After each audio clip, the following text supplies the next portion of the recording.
Bismillahirrahmanirrahim. Assalamualaikum warahmatullahi wabarakatuh. Selamat datang di channel YouTube Poppy Purwanti. Untuk mahasiswa yang menonton video ini, saya sangat berterima kasih banyak karena kalian tetap semangat walaupun belajar online via video tanpa adanya tatap muka, diskusi lewat chat. Saya ucapkan terima kasih banyak. Mungkin ini analisis kovarian ANOKOVA pertemuan terakhir di RPS. Mari kita bahas bareng-bareng atau mungkin saya jelaskan sedikit. Yang pertama, pengertian ANOKOVA. Yang kedua, desain ANOKOVA. Yang ketiga, ANOKOVA sederhana satu jalur. Ada dua jalur, tapi di sini mungkin saya jelaskan satu jalur. Ada contoh soalnya. Pengertian ANOKOVA. ANOKOVA adalah penggabungan uji komparatif dan korelasional. Perbedaan ANOKOVA dan ANAVA hanya menguji perbandingan saja, akan tetapi dalam ANOKOVA menguji perbandingan sekaligus hubungan. Istilah kova dalam ANOKOVA berasal dari kovarian yang menunjukkan adanya variabel yang dihubungkan, yaitu antara variabel bebas kovariat dengan variabel terikat. Kita membandingkan variabel tergantung ditinjau dari variabel bebasnya atau treatment berskala kategori sekaligus menghubungkan variabel tergantung dengan variabel bebas kovariat berskala numerik. Variabel X yang dipakai untuk memprediksi yang dinamakan variabel kovariat.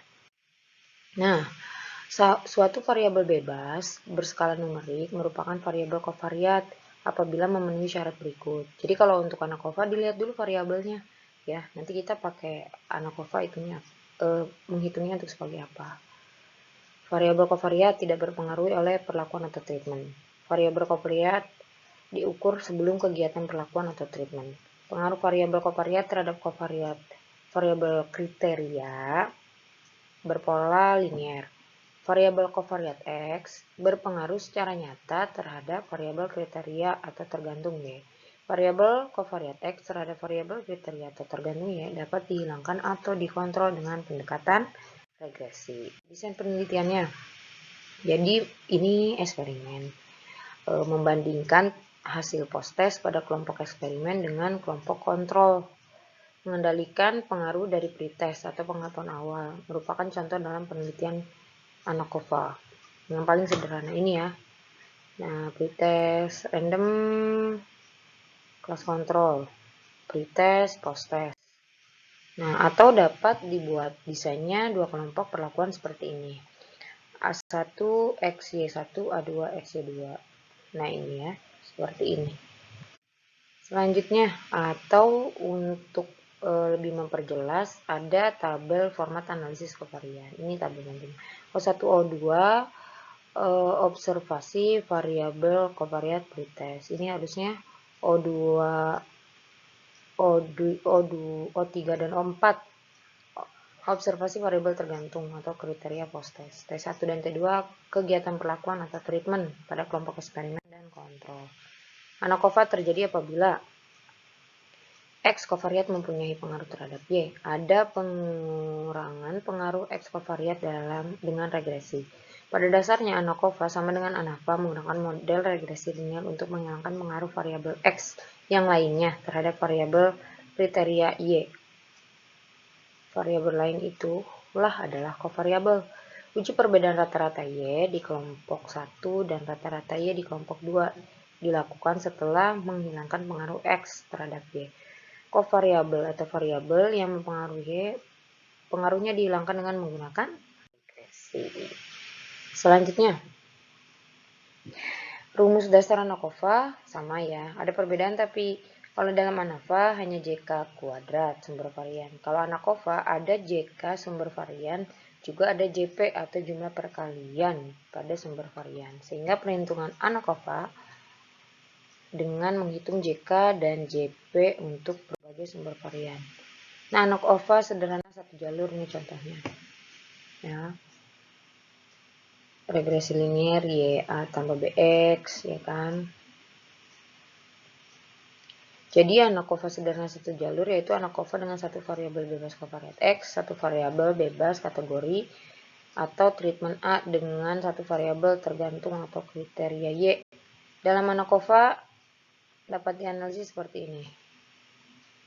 Ya, satunya sumber varian total atau direduksi T, sumber varian dalam kelompok 2 nih D, tiganya sumber varian antar kelompok. Next, hubungan ketiga sumber, ya kan, dapat mengidentifikasikan, ya, ini JK, JP, ini rumusnya. Dalam ANOVA satu jalur, JK ada dua buah, yaitu JKX dan JKY. Satu analisis JP atau JKXY. Nah, ini silakan, ini rumusnya. Dalam ANOVA terdapat dua jenis pengujian hipotesis, yaitu hipotesis main effect, ya kan, pengaruh faktor utama dengan mengontrol pengaruh variabel kovariat. Hipotesis simple effect, hipotesis perbedaan antara dua rata kriteria dengan mengontrol pengaruh variabel kovariat X. Rumus dan langkah ANOVA. Yang pertama, menghitung JK setiap sumber varian untuk kovariabel X. Nah, ini. Yang kedua, menghitung JK untuk setiap sumber varian variabel kriteria Y, ya, yang terikat. Yang ketiga, menghitung JP antara X dan Y untuk setiap sumber varian ini. JP. Nah, menghitung JKY yang sudah dikoreksi disebut JKY residu atau JKY res. Yang kelima, menghitung derajat bebas untuk masing-masing sumber varian. Hati-hati dalam menghitung DB, ya. Untuk nanti ini ya, mencari tabel. 6, menghitung RJK rata jumlah kuadrat untuk masing-masing sumber varian. Ini rumusnya. Yang kedelapan, menghitung harga FO atau F hitung. Nah, ini menentukan nilai F tabel, ya, biasa. Mencari pembilang dan penyebutnya. Ini rumusnya ada di sini. Next. Yang kesembilan, membuat tabel rangkuman ANOVA untuk memudahkan proses interpretasi dan pengujiannya seperti berikut. Yang ke-10, menguji hipotesis main effect. Yang ke-11, melakukan pengujian simple effect atau uji lanjut. Kalau ada pengaruh, saran saya uji lanjut. Nah, ini hipotesis-hipotesisnya. Kriteria pengujiannya. Ya, sekarang kita masuk ke contoh soal. Sebuah penelitian ada mengetahui pengaruh waktu belajar A terhadap hasil belajar dengan menempatkan kemampuan awal sebagai faktor terkendali. Oke.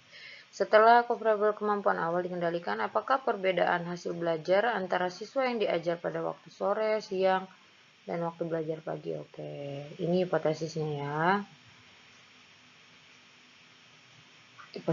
Hipotesisnya. Next. Nah, hasil pengumpulan data dari penelitian, kemampuan awal dan hasil belajar untuk setiap kelompok sampel. Ini pagi, siang, sore ya. Penyelesaian kita buat tabel. Udah saya lanjut ya.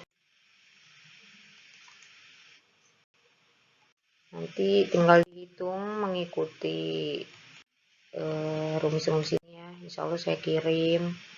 Saya yakin pasti kalian bisa. Insya Allah pasti bisa.